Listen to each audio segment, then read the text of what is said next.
राधा वल्लभ से हरिवंश। राधा वल्लभ श्री हरिवंश महाराज जी।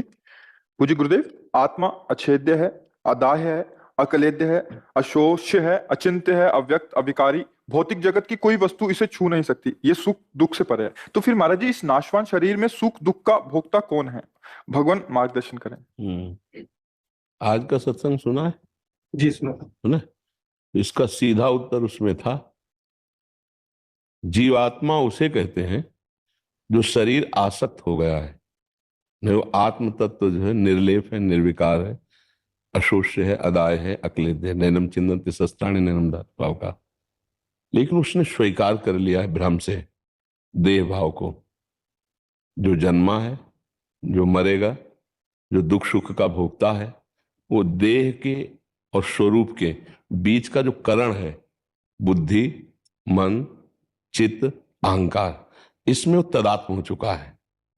मैं देखना चाहता हूं, मैं सुनना चाहता हूं, मैं चखना चाहता हूं, मैं भोगना चाहता हूं। तो मन में तदात्म, अंतःकरण में एक अहम है, बुद्धि जो निश्चय करती है, मन जो संकल्प विकल्प करता है, चित्त जो चिंतन करता है, अहम जो कर्ता भाव स्वीकार करता है। वो निर्लेप अपने को भूल करके देह भाव के देहाभिमान में, इस अहम तत्व में मैंपन स्थापित कर लिया। अब इस मैं से मैं ये देखता हूं, मैंने ये निश्चय किया, मैं ये चिंतन कर रहा हूं, मैं भोगता हूं, मैं भोग रहा हूं। अहंकार विमूढ़ात्मा कर्ता हवेति मन्यते, वो मूढ़ता को प्राप्त हुआ ज्ञान स्वरूप, अपने को कर्ता और भोक्ता मान लिया। अब उसको दुख सुख की प्राप्ति होती है। न जड़ शरीर को दुख सुख होता है, न चैतन्य आत्मा को होता है। ये अंतःकरण में जो अहम हो गया, इसी को निकालने के लिए साधना की जा रही है कि अंतःकरण का जो अहम है वो भक्ति से प्रभु के चरणों में लीन हो जाता है, और ज्ञान से उससे राग खत्म होकर शुद्ध स्वरूप में जो मैं है उसमें स्थित हो जाता है। तो देह भाव में जो दुख सुख लाभ हानि चिंता शोक मान अपमान है, वो उसको व्यापते रहे। लेकिन जो देहात्म भाव को प्राप्त है, वो यद्यपि दुख सुख से परे होते हुए भी उसे दुख सुख मिल रहा है। जैसे स्वप्न में एक स्थूल शरीर शयन किए होता है, उसका भान नहीं होता। एक नया स्वाप्निक शरीर होता है, उस शरीर से हम दुख सुख का पूरा अनुभव ठीक ऐसे ही करते हैं जैसे जागृत में करते हैं। नहीं होता स्वप्न में? अगर स्वप्न में कोई पिटाई कर रहा हो हमें, तो ठीक वैसा ही दुख होगा, वैसा ही भय होगा जैसे जागृत में होता है। लेकिन जब जग गए तो कोई न पीटने वाला था, न कोई पिटाई थी, न कोई घटना थी, न वो शरीर था स्वप्निक। अब जागृत अवस्था में स्थूल शरीर का भाव आ गया, स्वप्नावस्था में सूक्ष्म शरीर का सारा खेल था, और निद्रा में कारण शरीर का था। और इन तीनों शरीरों में अहम करता बिल्कुल निर्विकार निर्दोष, पर अहम होने के कारण उसे दुख सुख का अनुभव स्वप्न में होता है ना, ऐसे जागृत में होता है ना। तो जागृत की स्थूल अवस्था स्वप्न में मिथ्या हुई, स्वप्न की जो दशा थी वो जागृत अवस्था में मिथ्या हुई। कुछ ही क्षण में दोनों मिथ्या हो गई, तो दोनों सत्य नहीं, ना स्थूल और ना जागृत। और सुषुप्ति भी, मैं बहुत सोया, मैं बहुत जगा, ये जो ज्ञान करवाने वाला है वो उस समय भी निर्लेप है। पर निर्लेप होते हुए भी अपने स्वरूप का बोध भ्रमित हो जाने के कारण, बोध जो हमारा मैं तत्व का ज्ञान है उसका भ्रम हो जाने के कारण इस देह में मैं तत्व हो गया। वो जहां मैं तत्व किया उसका जन्म मरण दुख सुख ये व्याप्त होता रहता है, और तब तक व्याप्त होता रहेगा जब तक गुरु प्रसाद से उन तीनों शरीरों से अपने को अलग अनुभव नहीं करेगा। अलग अनुभव कहां कर पा रहे हैं? नहीं कर पा रहे, इसी में तो कर पा रहे। अब इसी का तो ज्ञान के पंथ कृपाण के धारा, परत खगेश लगे नहीं बारा, जो निर्विघ्न पंथ निर्वाही सो कैवल्य परम पद लाई। पहला कार्य करे, चाहे ज्ञान प्राप्त करने के लिए चाहे भक्ति प्राप्त, संसार का हमारा चिंतन छूटे। इसलिए हम कहते हैं नाम जप करो। पहले सत नाम है ना प्रभु का, तो हम राधा कृष्ण हरि राम शिव ओम जो गुरुदेव ने दिया है, पहले उसके चिंतन में इतना लगे कि संसार का चिंतन छूटे, बाह्य चिंतन छूटे, फिर शरीर का चिंतन छूटे, फिर चिंतन से चिंतन में तन्मयता ऐसी हो गई कि मैं चिंतन कर रहा हूं ये भी विस्मरण हो जाए, अपने आप स्वरूप का बोध हो जाएगा। केवल नाम जपने से निर्लेप होते हुए, अजन्मा होते हुए भी वो जन्म मरण को, वो दुख सुख को प्राप्त हो रहा है, ये भ्रम है। जड़ चेतन ग्रंथि पड़ गई, यद्यपि मृषा छूटति कठिनाई। यद्यपि इस समय भी वो निर्लेप ही है, पर अपने स्वरूप का बोध ना होने के कारण, देह भाव होने के कारण, तीनों देहों में राग होने के कारण हमारा जन्म मरण भी होगा, हमारे दुख सुख का भी भोग होगा, मान अपमान का भी बोध होगा। इसी से निकलने के लिए ये साधना बनाई गई है।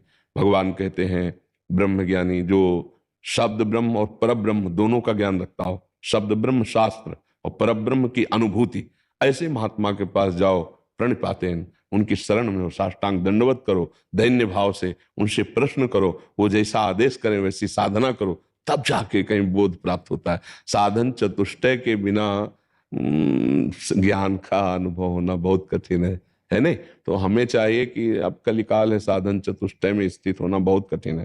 तो एक बिल्कुल सरल उपाय है, नाम में चित्त जोड़ दो, सब ठीक हो जाएगा।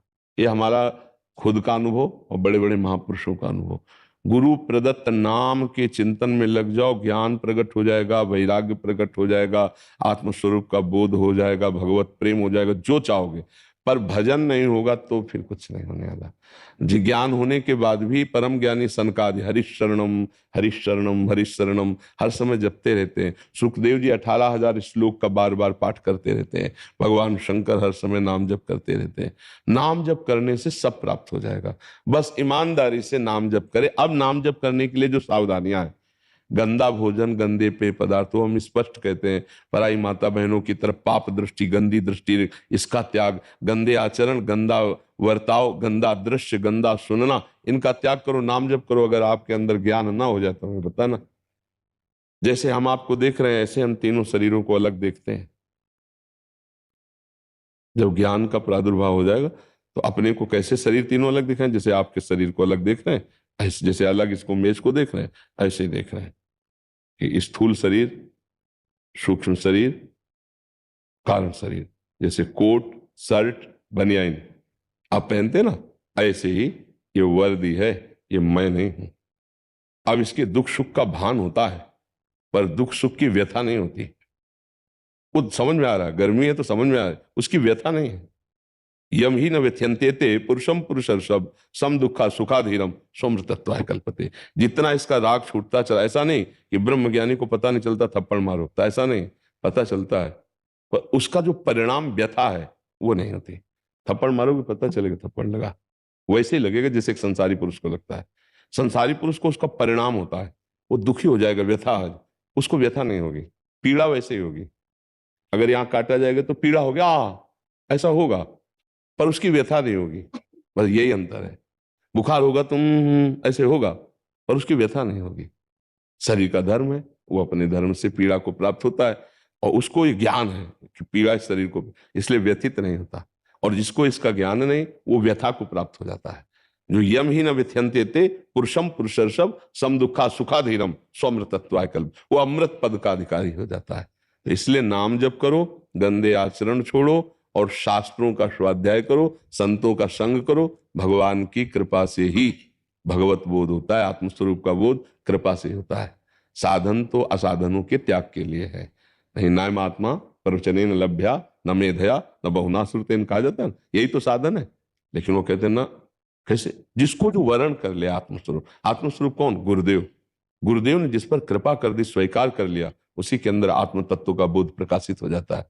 ये मेरा ही ज्ञान है, ये मेरा ही स्वरूप है, किसी और की बात नहीं हो रही। पर ये स्वरूप नहीं मेरा, ये तो शरीर है, ये तो ढांचा है जो माया के द्वारा रचा हो।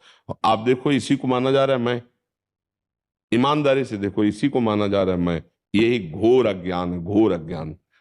कोई मकान को मैं थोड़ी बोल सकता है, नहीं, मेरा तक तो ठीक है, मेरा में भी ममता वो रख रहा है, पर कहीं ना कहीं सुलझा हुआ तो है कि मकान तो मैं नहीं हूं। यहां तो इतना बड़ा ज्ञान है कि इस मकान को ही मैं समझ रहा हूं, पंचभूतों से रचित इस देह को सीधे मैं समझ रहा हूं।